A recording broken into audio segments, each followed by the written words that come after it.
Good morning. Welcome to Speaking of Animals. I'm Amy Carotenuto from Flagler Humane Society with our guest today, straight from Flagler Humane Society, Miss Kyndra Mott, who's one of our managers. Good morning, Kyndra. Good Good morning. morning. So, hey, tell us a little bit about you. I know you've been at the shelter for about 8 years, and you've been in management and helping hold down the fort and saving tons of animals.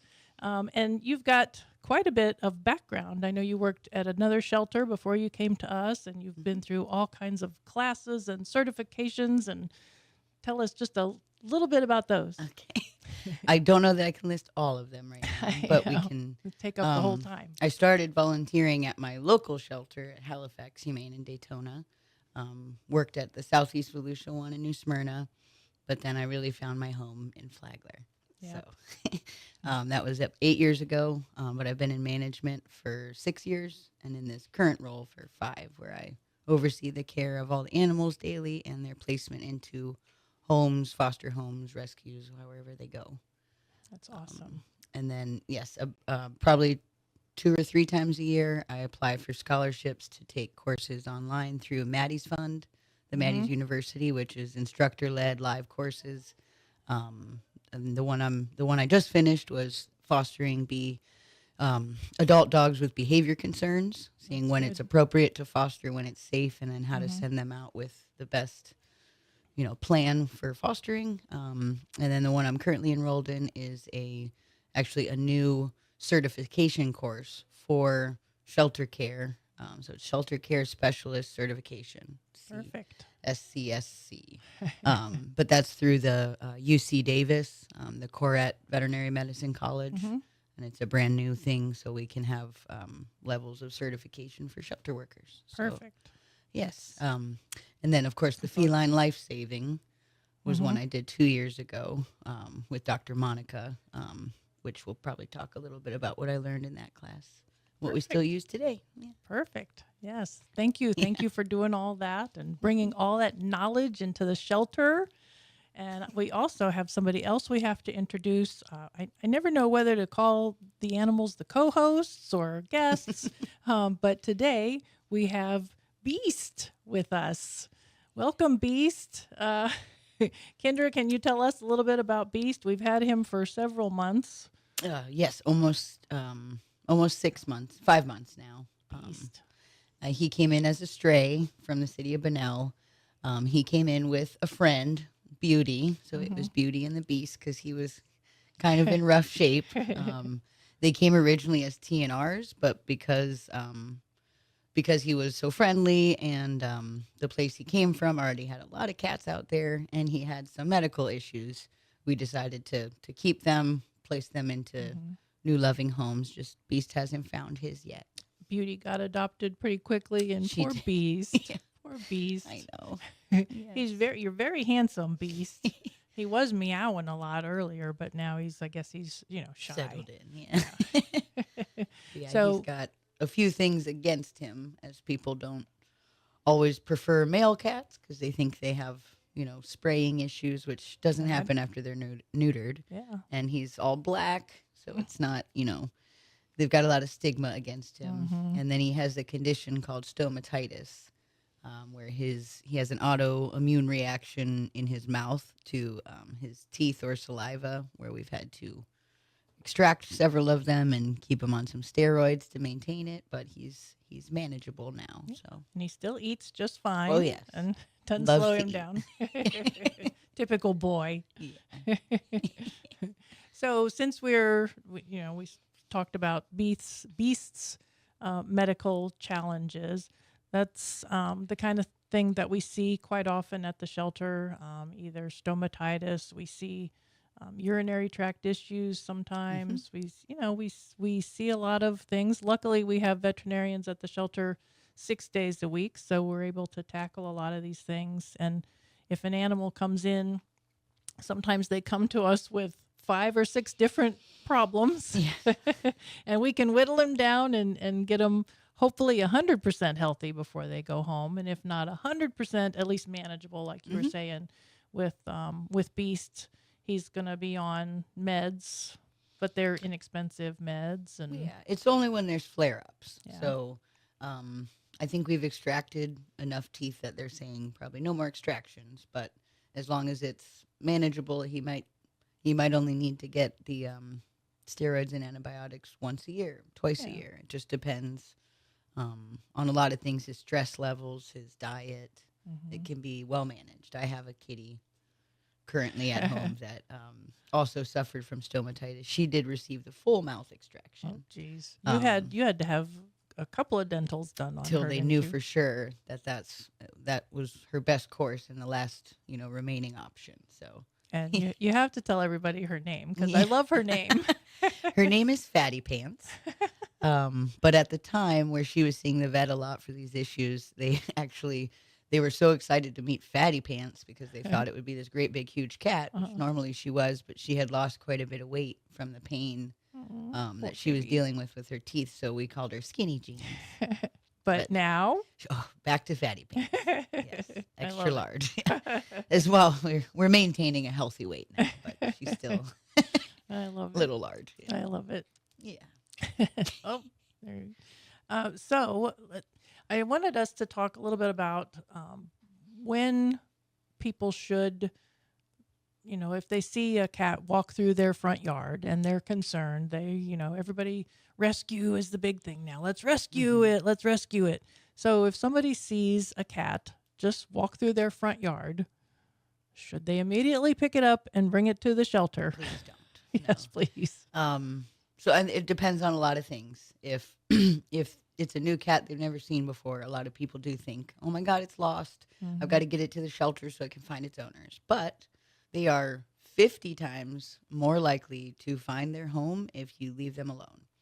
If it is a cat that looks sick or injured, those ones we need to Sure. get them help whether their owner is looking for them or not. But obviously, if it can't walk, if it's just laying there, labored breathing, if it looks very dirty and thin, maybe they shouldn't be outside and they're not getting the right nutrition. But especially even if a cat walks right up to you, it's happy Hmm. because it's used to being out there. And even though it's friendly, it could be your neighbor's or a neighbor a few blocks down's cat.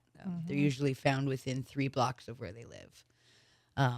So, no, if you just see a random cat come up, I would not intervene. You can snap a picture, post it Hmm. online, and say, Yeah. "Hey, I've seen this cat. Is someone missing it? It's at my house right Yeah. now on Next this door. street." Yeah. Yeah. We recommend doing that, or even if they are coming up and not leaving your property, and you feel bad, and you put food out, they're gonna Then you just got a new cat. not leave. Yes, it's actually just as likely that people will find their their feline friends at a shelter as they would outside. So it's 25% of people that own cats got them from a shelter.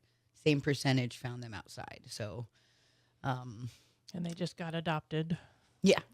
So, and that's the other thing is most people that are missing their indoor outdoor cats aren't going to go looking for a little while.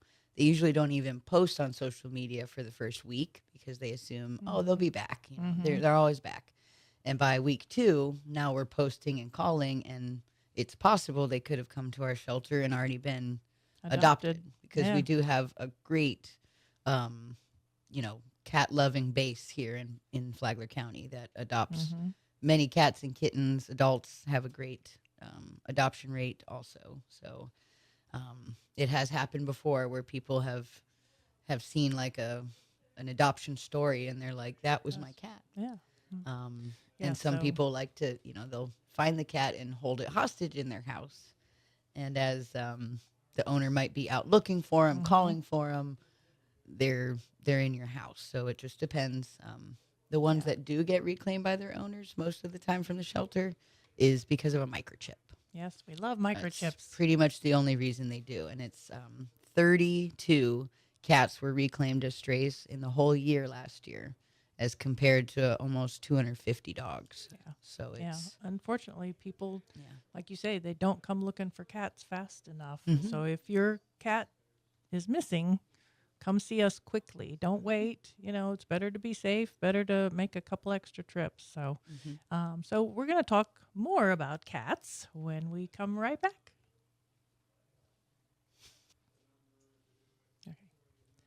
Welcome back to Speaking of Animals. I'm Amy Carotenuto from Flagler Humane Society here with Kyndra Mott, also from Flagler Humane Society, and Beast, also from Flagler Humane Society. So, Beast, you doing okay? Okay. Well, Kyndra, we were talking about when not to bring a stray cat to the shelter. Give it some time, let it hopefully find its way home. Same thing with kittens. We get people that want to rescue babies, and obviously that's a tough call. But more often than not, mama's right there, close, maybe just going to get food or something. So let's talk about how long should people wait before they rescue. Yeah, there is like a sweet spot in there of Mhm.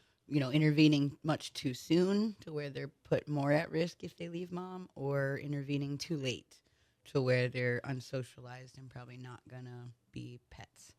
But our most vulnerable that you would want to intervene on are the tiny little ones that maybe still have their umbilical cords, their eyes are closed. Those are the ones that everyone wants to grab as soon as they see them. But those are also the most likely that are not going to make it without mom. So even though they're outdoors, mom's really good at taking care of them. Lots of cats survive. There are, great reproducers. So, Yeah. but if you find tiny, tiny baby kittens that aren't really moving much, you want to look at their condition. Do they appear clean? They feel warm. Their bellies feel full, almost pear-shaped. If they're quiet, so they're not crying out, those are ones where mama has been there within the last few hours. We get ones in all the time where it's like, what? You just took this one away from its mom. And it's also, if you only find one, that's pretty rare as well. And it's probably mom's in the middle of moving them Mhm. somewhere safer. So I would not intervene at that time. I would wait at least 6 hours before doing something. You can come back and check or keep Mhm. a distance because Mhm. mom's not going to come if you're standing right there. Yes. Yeah. Um, And people have their dogs outside with them. It's yeah. like try to get Hmm. everything out of the way so mama feels Yeah. safe to come back and do her thing. Take Yes. care of her kid. Take care of her kids herself. Yeah. Exactly. And they are the best. By They're far. You want them to stay with them. So if you feel like the kittens are in danger, like you were saying with if your dog's after them, or those wild animals and stuff that you see, there is a threat, not just we think there could be a threat. Mhm. Um, and you can collect the kittens. We need mom as well. So if you do that, please do everything you can to find mom or trap mom or bring her as well, because they don't always make it without them. Right. But then you get up to the mobile ones that are eating on their own, and that's the weird gray area where they're coming up to me. They licked this wet food and stuff, but they may still need mom. And those are, you're looking at the 3 to 4 week olds that are, their eyes are still blue, their ears are usually still folded over, they're not perfectly standing up. Mhm. Um, so those ones, you still want them to stay where they're at and let mama still take care of them, as um, to to have the best shot that they have. But at those times, if you want to befriend them and have a place and a plan for them to come in the next 2 to 4 weeks, we'd love to have them as 6 to 8 week old kittens is our sweet spot, Yes. that we would want them to come into the shelter, not for long because we're going to look for a foster home for them still, but that would be the time to remove them from the situation. If you wait until they're bigger, like probably 12 to 16 weeks, we're looking at a time period where it may have passed now, that Mhm. they will not be able to be socialized as happy house cats. They're going to want to um, go back outside where they were found, and that's perfectly fine as long as they're safe where they're at too. So Yeah. And I know when people bring us mamas and kittens or just kittens, a lot of times we will ask them, since you cared enough to bring them hmm in, would you consider allowing us to vaccinate, deworm them, get them a nice little head start, and then take them back home I for, ask everyone yes. But that's such a huge help to us hmm when they can go back to a foster home. We sign them in so that medically we're taking care of them, hmm and then have them go back home with the finder for just a couple of weeks for those vaccines to kick in, and then they're so much safer when they do come back into the shelter environment when they're around a lot of other cats and kittens. So finders can be just a huge help for us when they do that for us. They are the heroes that rescued them, so we ask them to take one more step in that. Yeah. And if they have a spare room, a bathroom, we will give a playpen, a crate. We will supply everything that they need in that time, and it's up to them. Even if they could give us a week, Anything. it can help us to bridge the gap to find a more permanent foster until they're big enough. So. Yeah. And letting those vaccines have time to kick in, getting the dewormer in them, gives them, their immune system a boost, and it can make the difference. It can definitely. Oh, Beast is getting ready to talk, I think. He's not. He's a good boy. You're a good boy, Beast. So, then, okay. So if we are lucky enough that the finder or somebody else is willing to foster babies for us, then we ask that they come back in a couple weeks for another vaccine. And then, depending on how old the kittens are, then they bring them back to us when it's time for them to be spayed or neutered, and they go up for adoption. Yeah, we handle all the medical, and we schedule them kind of like give them a possibility of what the end date would be based on their age. And they can decide if they want to commit to that whole time or at least give us some time to plan. Yeah. And a lot of times they fall in love in the meantime. Oh, there's many times they don't want to come, but give them back because they want to adopt them. Yeah. So and we've all done always that. happy. Yeah. Yes, we like that. So we see a lot of health, all kinds of different things in the shelter, and we vaccinate for Calisi, which is a common upper respiratory disease, rhino, which is also a common respiratory disease, and panleukopenia. We vaccinate for all that. But we recommend you vaccinate your cats for that too. Oh, definitely. Even if they're indoor cats, there could be later you might find a kitty outside or they might sneak out. Yeah. So. Oh, for sure. Yeah. We vaccinate all the shelter cats and kittens for that. And we definitely recommend, especially with the younger cats, you've just got to do vaccines. It can make out there. Such a huge difference. So, and coincidentally, we have a vaccine clinic. Obviously, we want you to have a good relationship with your veterinarian. And we also have our every Saturday from 10 till 1, we have a vaccine clinic. And vaccines range from, I think it's $26 for a rabies shot, $32 for some of the other vaccines, so for cats. So definitely take advantage of that if you don't already have a good relationship with a local veterinarian. So we're going to talk more about cats when we come right back. And we are back. Speaking of animals, with Kyndra, Mott, and Beast. So, Kyndra, one thing we didn't touch on yet was TNR, trap, neuter, return.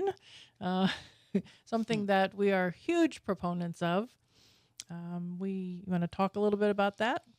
Yes, we've been offering the services Forever. for many years, and it's usually the most recent years. It's been Wednesday mornings at 8:30. You can bring in a cat in a trap and get them sterilized. City of Palm Coast, I think it's $25. They'll get vaccinated, the ear notch, so you won't know, you'll know that they are sterilized, and then they can go back.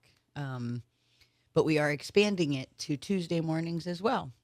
So 8:30 Tuesdays and Wednesdays, you can bring kitties in a trap, and we'll fix them and vaccinate them. And that's by far the most effective way to keep, like if you notice more and more cats congregating and you're not feeding them, somebody nearby must be feeding them. But in the meantime, sterilizing them keeps others from joining them, and, having a couple of cats in the neighborhood is no big deal. So we're definitely here to help with all of that good stuff. So I know today was mostly about cats, but I know one of your other favorite species You're a ferret lady too. Mm-hmm. I am. It's been a few years, but I've owned many ferrets for many years, and we currently have two lucky ferrets up for adoption. They're both males. They're already sterilized and vaccinated. And they're pretty bonded, I think, aren't they? Yes, we always recommend that Yeah. ferrets stay in Yeah. their like they're very social animals, and besides the fact of just getting bored, Yeah. they do so much better health wise and happy wise when they have a friend. So Well, come see the ferrets up for adoption. We're open now late, 2 nights a week. We're open till 7. So if you work and you can't get around to see us, come Monday nights or Friday nights till 7. And then, of course, we're open on the weekends too. So come and adopt, please. Please. And come now's the time. Yes. Yeah. Summer times are very, very busy in shelter environments. And we have, I know in the month of June, we received almost 300 cats and kittens. Sounds right. Yeah. So summer times are busy. So definitely come and But we adopt. also had almost 200 adoptions. Yeah. So Yeah. And a few returns. And Yeah. so, yeah, we get them moving through, but we always love adoptions. Definitely come see us. We've got a few events coming up. One thing, I know it's far away yet, but I wanted to put a call out for crafty people. Every year, the Windsor Assisted Living does the Wreath Festival for us with gorgeous homemade wreaths that we do a silent auction. And so now's the time of year where it's time to start like making those wreaths. And some of them are just huge and gorgeous. And so anybody that's crafty and would like to make a wreath or 2 or 3 to donate for the Wreath Festival, please consider doing that. The festival itself is December 7th. And again, that's at the Windsor Assisted Living. They do this for us, and it's a really nice festive event to kind of kick off the holiday season. So seems weird to talk about the holiday season in July, but hey, we'll get started early. Make it a big event. So, well, Kyndra, thank you for being on the show and talking everything cats and ferrets, and and there's a lot more cat things too. So we'll talk you into coming back. back with cats stuff. Okay. And thank you, Beast. Good luck. Hopefully, Beast getting this little extra publicity on the show gets him adopted. I hope so. All right, everybody. Thank you for listening. Take care.